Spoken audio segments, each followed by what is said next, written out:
भारत माता की। सब भैया बहनीन का राम राम।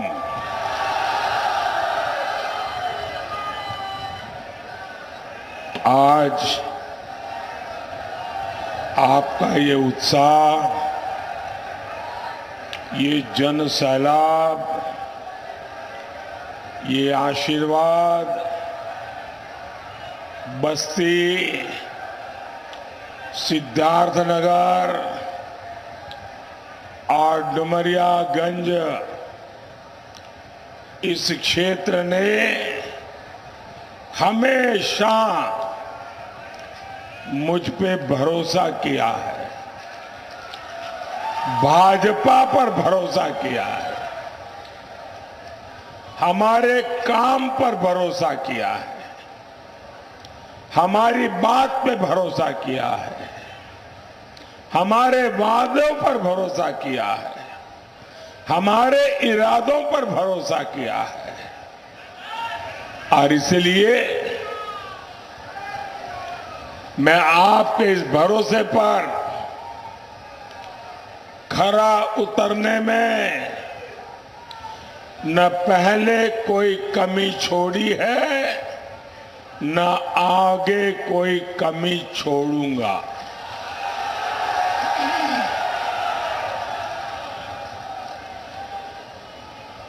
और ये मोदी की गारंटी है।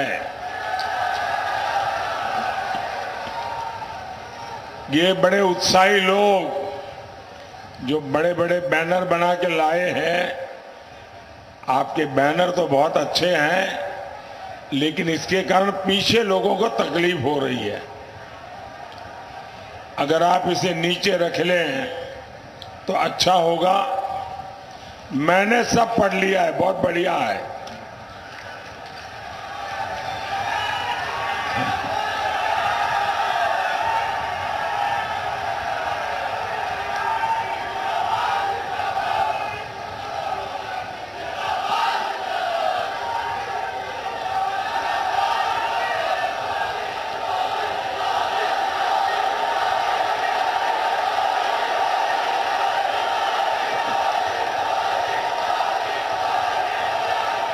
ये एक और दूसरे खड़े हो गए, आप भी नीचे रख दो। आप तो मुझे ही लेकर के आ गए हो, इसको नीचे रखिए मैडम, पीछे लोग परेशान हो रहे हैं जी। मैं पहले भी इसी मैदान में आपके बीच आ चुका हूं, लेकिन आज जो सभा में देख रहा हूं, इसके पहले मुझे ऐसा दृश्य देखने का सौभाग्य नहीं मिला था।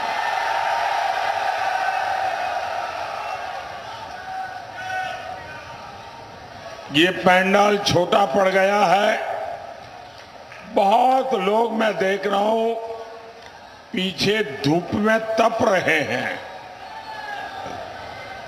और दोपहर की ये चिलचिलाती धूप, इसमें आप तपस्या कर रहे हैं मुझे आशीर्वाद देने के लिए। जो लोग धूप में तप रहे हैं, मैं सबसे पहले उनकी क्षमा मांगता हूं कि हमारी व्यवस्था जरा छोटी पड़ गई और आपको धूप में तपना पड़ रहा है, इसलिए मैं आपको क्षमा मांगता हूं। दूसरा, मैं आपको भरोसा देता हूं, मैं आपकी ये तपस्या कभी बेकार नहीं जाने दूंगा। मैं ज्यादा मेहनत करके, विकास करके, प्यार से आपकी इस तपस्या को विकास के रूप में लौटाऊंगा।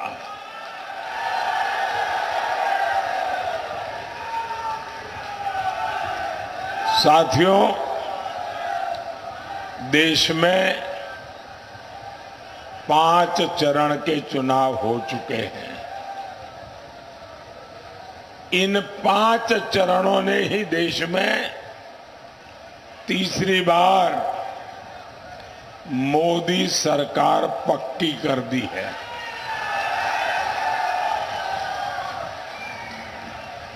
और इसके लिए आपको इधर उधर देखने की जरूरत नहीं है।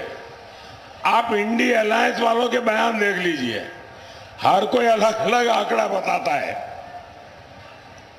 और उनके पुराने आंकड़े और उनके पुराने परिणाम देख लीजिए, तो आपको पक्का भरोसा हो जाएगा कि पूरा इंडिया अलायंस ऐसा निराशा की गर्त में डूबा है, ऐसा निराशा की गर्त में डूबा है कि अब उनको ये भी याद नहीं रहता है कि वो 2 दिन पहले क्या बोले थे, आज क्या बोल रहे हैं।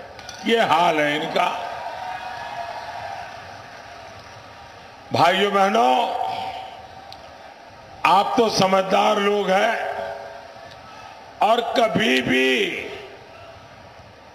अपना समय, अपनी शक्ति आप लोग व्यर्थ नहीं जाने देते, कभी भी बेकार नहीं जाने देते। और कोई भी समझदार अपनी कोई भी अमानत बर्बाद नहीं होने देना चाहते। अब आप सोचिए, सपा को मिलने वाला एक भी वोट, कांग्रेस को पड़ने वाला एक भी वोट किसी काम का है क्या? कोई काम का है क्या? निरर्थक है कि नहीं है? निरर्थक है कि नहीं है?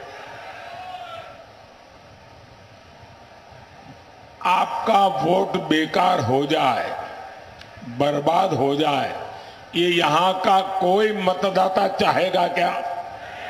नहीं चाहेगा ना। और इसलिए आपका वोट उसको पड़ना चाहिए जिसको आप सरकार बनाने के लिए देना चाहते हैं, जिसकी सरकार बनने की गारंटी है। आप मुझे बताइए भाई, इस बार सच्चे दिल से बताना, मैं आया हूं इसलिए गप मत मारना, सच्चे दिल से बताओगे? सच्चे दिल से बताओगे? हाथ ऊपर करके बोलिए, सच्चे दिल से बताओगे? मुझे बताइए, इस चुनाव के बाद किसकी सरकार बनेगी? किसकी सरकार बनेगी? किसकी सरकार बनेगी? तो वोट बर्बाद होने देना चाहिए क्या? अच्छा, दूसरा, कभी भी पुण्य कार्य मिलता हो तो मौका गंवाना चाहिए क्या? भाई, अब तो पुण्य कार्य मिलने ही वाला है, मेरा क्या जाता है, मैं तो नहीं जाऊंगा तो भी चल जाएगा, मोदी की सरकार बनना तो पक्का है, तो आपको पुण्य मिलेगा क्या? अगर आप वोट नहीं डालेंगे तो आपको पुण्य मिलेगा क्या? आज 80 करोड़ लोगों को मुफ्त खाना मिलता है, मुफ्त राशन मिलता है, तो वो आशीर्वाद देते हैं कि नहीं देते हैं? आपको पुण्य मिलता है कि नहीं मिलता है? लेकिन अगर आपने वोट नहीं दिया होगा तो वो पुण्य आपके खाते में जमा होगा क्या? तो मैं इतने अच्छे काम करने वाला हूं, हर काम से पुण्य मिलने वाला है, वोट देने वाले को वो पुण्य जरूर पहुंचने वाला है। वोट दीजिए विकसित भारत के लिए, वोट दीजिए आत्मनिर्भर भारत बनाने के लिए। साथियों, 22 जनवरी 2024 इस देश में बहुत लोग हैं जिनको अपने बेटे का जन्मदिन याद नहीं है, अपनी पत्नी से बात करते हैं, शादी की तारीख भूल जाते हैं, लेकिन इस देश के बच्चे बच्चे को पता है 22 जनवरी 2024।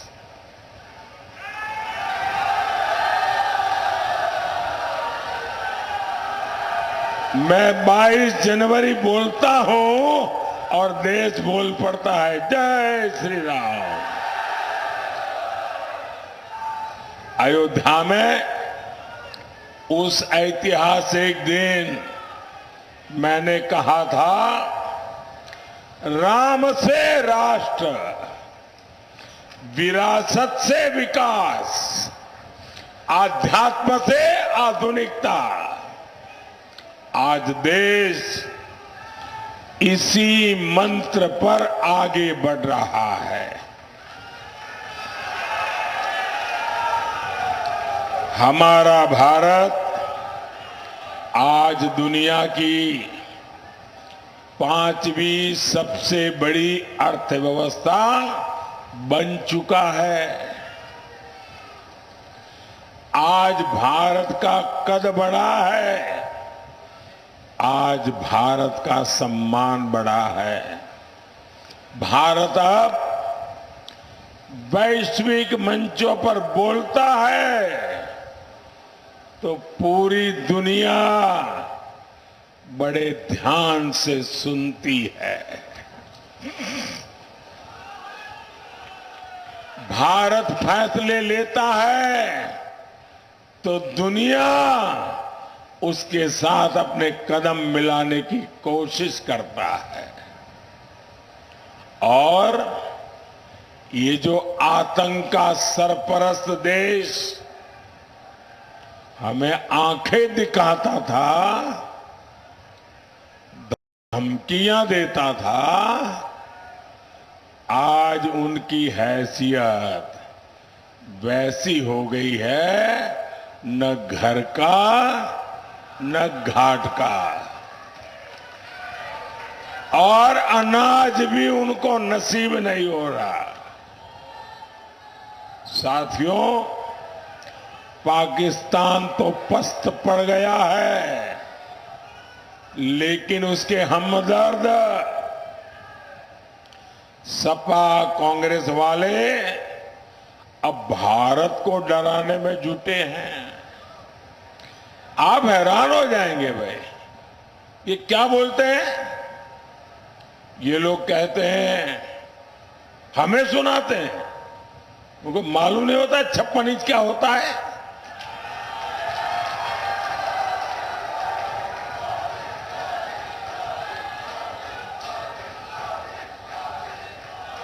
ये कहते हैं पाकिस्तान से डरो,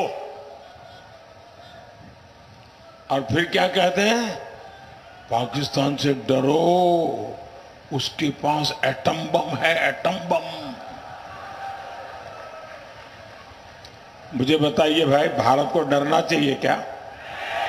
डरना चाहिए क्या?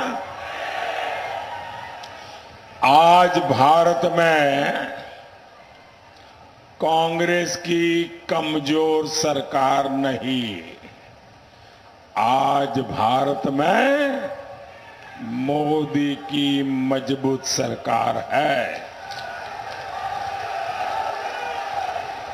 अगर डरना है तो वो लोग डरे जो मानवता में विश्वास नहीं करते, जो आए दिन खून की नदियां बहाते हैं। डरना है तो वो डरे, और भारत न किसी को डराना चाहता है, लेकिन भारत हमें डराने वालों को कभी भी बख्शेगा नहीं, ये भी साफ है। और इसलिए भारत आज घर में घुसकर मारता है।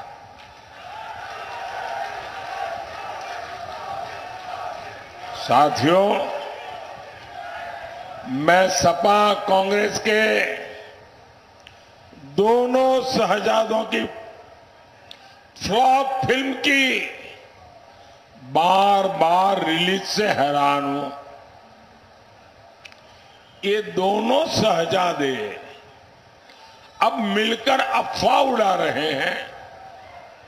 ये कहते हैं यूपी की 79 सीट जीत जाएंगे। मैं पहले सुना करता था कि लोग दिन में सपने देखते हैं। मुझे अब पता चला दिन में सपना देखने का मतलब क्या होता है।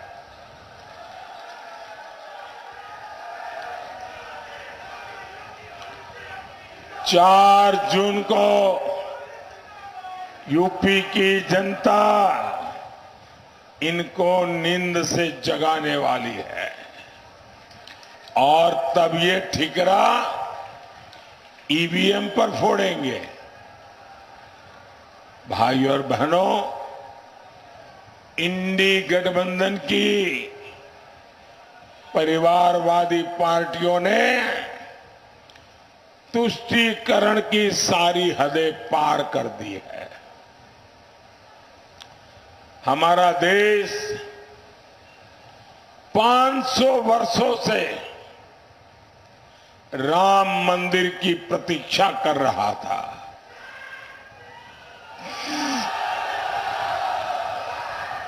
लेकिन ये इंडी वालों को राम मंदिर और राम से परेशानी है।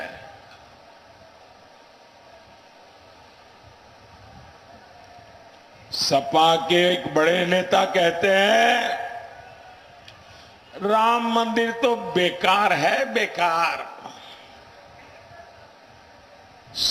सपा खुलेआम कहती है राम मंदिर जाने वाले राम भक्त पाखंडी है, पाखंडी। एक और इंडी नेता ने कहा राम मंदिर अपवित्र है। ये लोग सनातन धर्म के विनाश करने की बात करते हैं।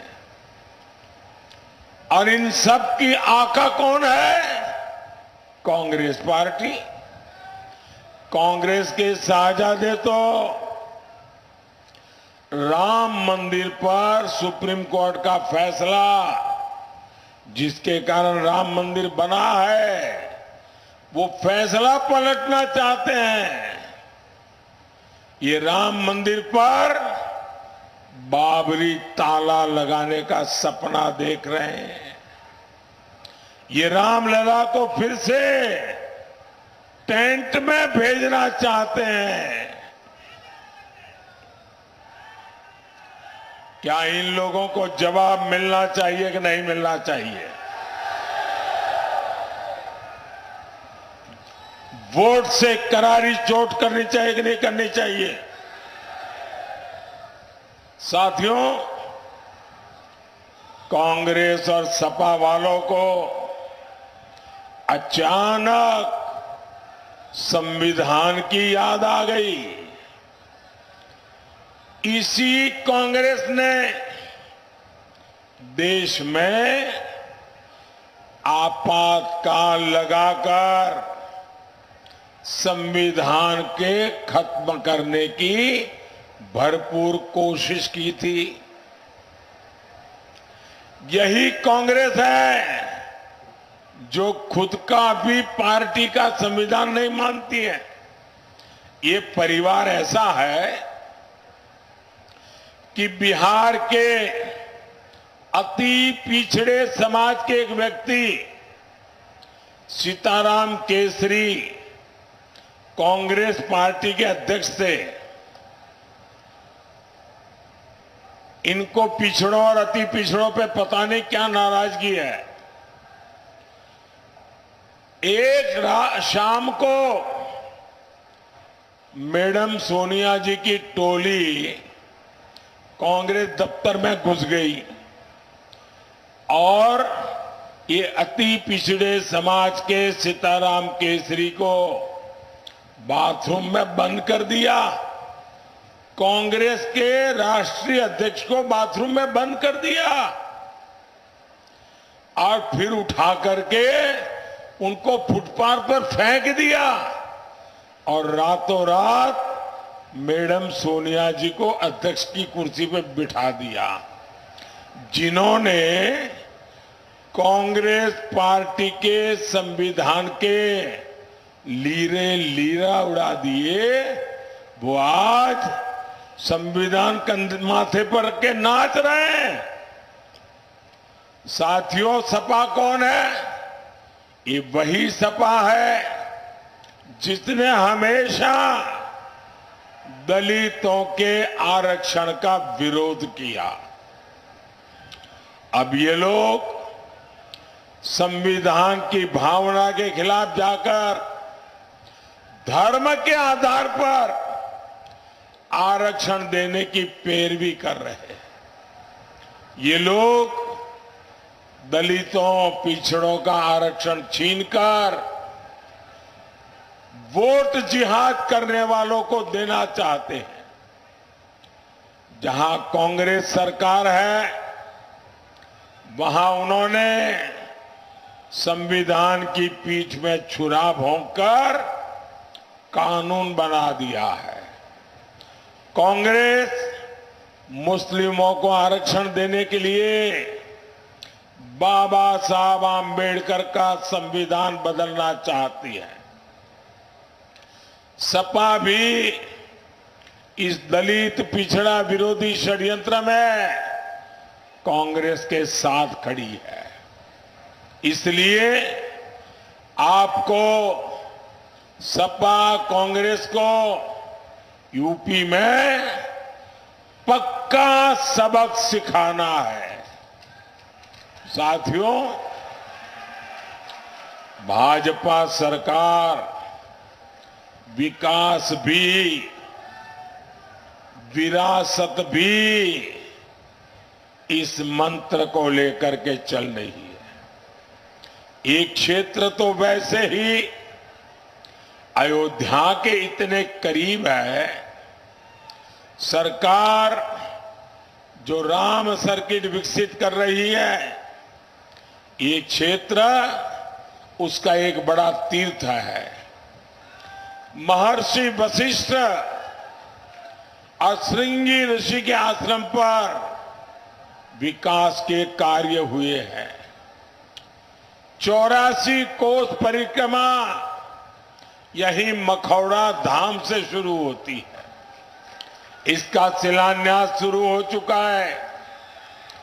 यहां राम जानकी मार्ग का विकास हुआ है। सरयू से वाटरवे यानी जलमार्ग बनाने का काम भी चल रहा है। और ये तो अभी केवल ट्रेलर है, ट्रेलर।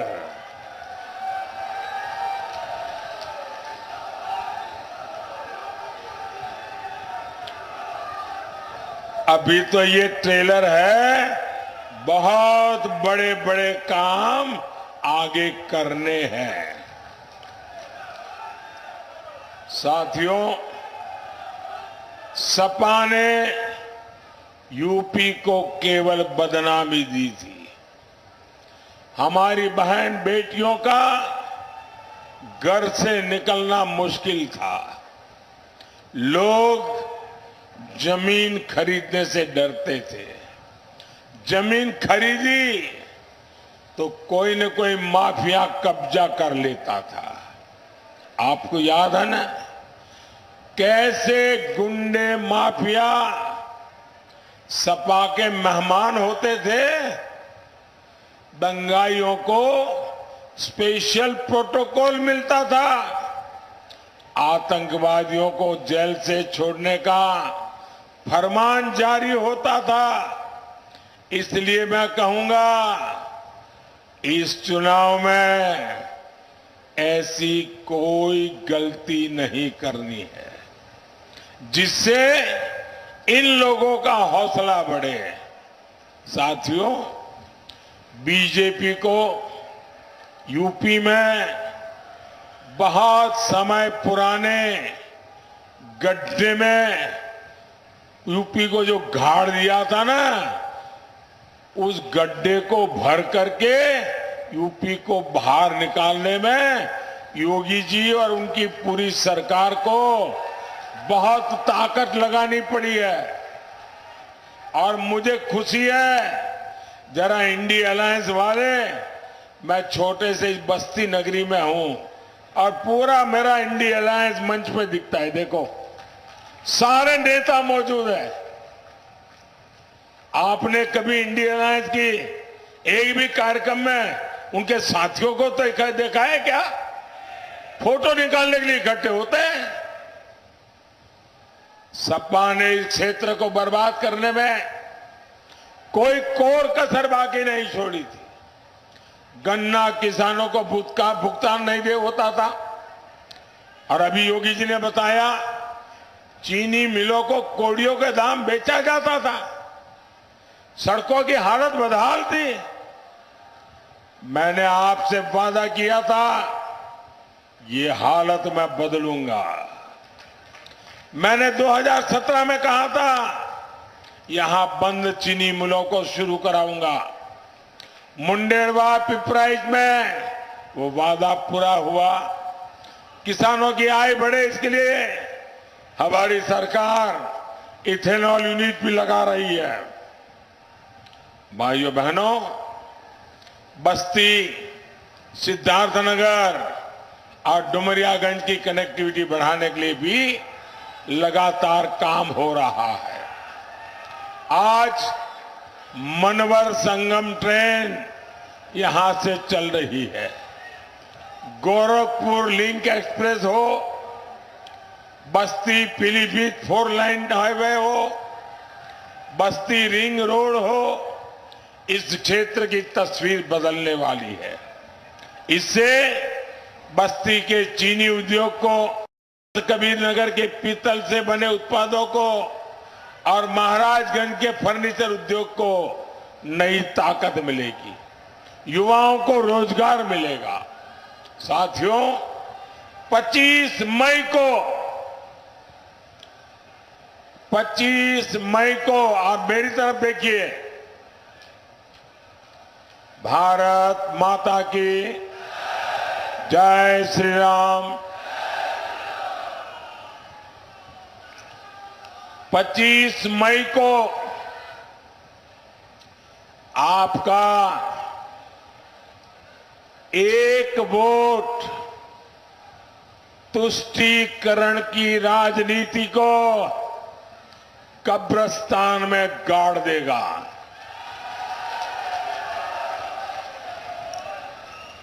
आपका एक वोट देश का भविष्य सुनिश्चित करेगा।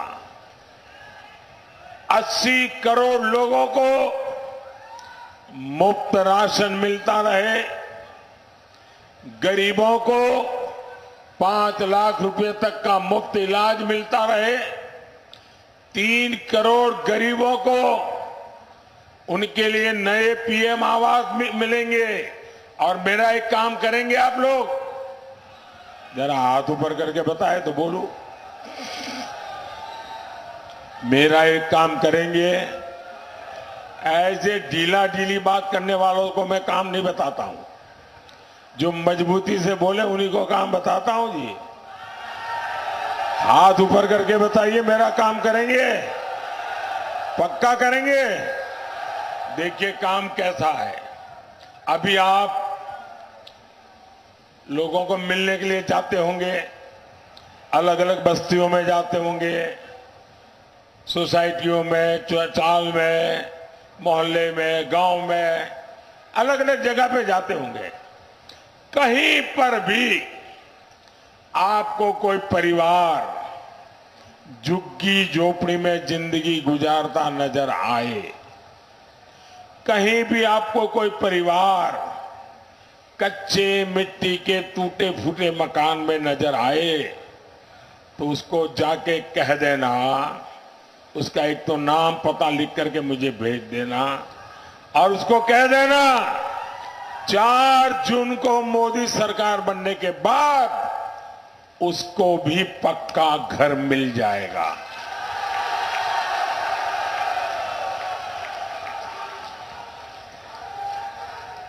तीन करोड़ नए घर बनाऊंगा। मुझे इस देश में हर गरीब को पक्के घर में रहने की सहूलत देनी है। तो आप घर घर जाके मेरा इतना काम करेंगे और आप मन में झिझकना मत कि ये मैं तो कह दूंगा और कुछ नहीं होगा तो फिर तो मुझे पकड़ेंगे। मैं आपको गारंटी देता हूं, आप ही यहां जितने लोग हैं ना, मेरे लिए तो आप ही मोदी है। आप मोदी से जरा भी कम नहीं है। तो लोगों को बताइए, उनको घर मिलने की गारंटी है। साथियों, हम 3 करोड़ लखपति दीदी बनाने के लिए काम कर रहे हैं। ये सब आपके वोट से मुमकिन होगा और इसलिए मतदान भारी होना चाहिए, एनडीए के पक्ष में होना चाहिए। जहां भाजपा का उम्मीदवार है उसे भाजपा को, जहां मेरे एनडीए के साथी चुनाव लड़ रहे हैं उनको एनडीए का। आपका वोट पक्का होना चाहिए। बस्ती से हमारे साथी भाई हरीश द्विवेदी जी, संत कबीर नगर से भाई प्रवीण निषाद और डुमरियागंज से श्रीमान जगदम्बिका पाल जी, इनको भारी मतों से विजयी बनाए।